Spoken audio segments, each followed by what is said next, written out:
ಇತ್ತೀಚೆಗೆ ಸುರಿದ ಭಾರೀ ಮಳೆಯಿಂದಾಗಿ ಶಿರಸಿ ತಾಲೂಕಿನ ಗೌಡಳ್ಳಿ ವ್ಯಾಪ್ತಿಯಲ್ಲಿ ಹಾನಿಗೊಳಗಾದ ಪ್ರದೇಶಗಳಿಗೆ ಶಾಸಕ ಭೀಮಣ್ಣ ನಾಯ್ಕ ಅವರು ಖುದ್ದು ಭೇಟಿ ನೀಡಿ ಸ್ಥಳ ಪರಿಶೀಲನೆ ನಡೆಸಿದರು.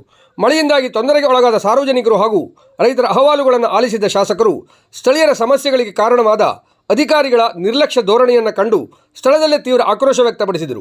ಈ ಸಂದರ್ಭದಲ್ಲಿ ಮಾತನಾಡಿದ ಅವರು, ನಮಗೆ ಸಾರ್ವಜನಿಕರ ಮತ್ತು ರೈತರ ಹಿತಾಸಕ್ತಿಯೇ ಮೊದಲ ಆದ್ಯತೆ.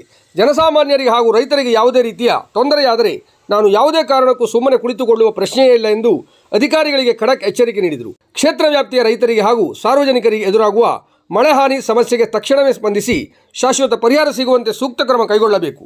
ಜೊತೆಗೆ ಇಲ್ಲಿಯವರೆಗೆ ಕೈಗೊಂಡ ಕಾಮಗಾರಿಗಳ ಕುರಿತು ಸಮಗ್ರ ವರದಿಯನ್ನು ತಕ್ಷಣವೇ ತಮಗೆ ಸಲ್ಲಿಸಬೇಕು ಎಂದು ಸಂಬಂಧಪಟ್ಟ ಇಲಾಖೆ ಅಧಿಕಾರಿಗಳಿಗೆ ಶಾಸಕರು ಕಟ್ಟುನಿಟ್ಟಿನ ಸೂಚನೆ ನೀಡಿದರು. ಸ್ಥಳ ಪರಿಶೀಲನೆ ವೇಳೆ ಸ್ಥಳೀಯ ಜನಪ್ರತಿನಿಧಿಗಳು, ಪ್ರಮುಖ ಮುಖಂಡರು ಹಾಗೂ ರೈತರು ಉಪಸ್ಥಿತರಿದ್ದರು.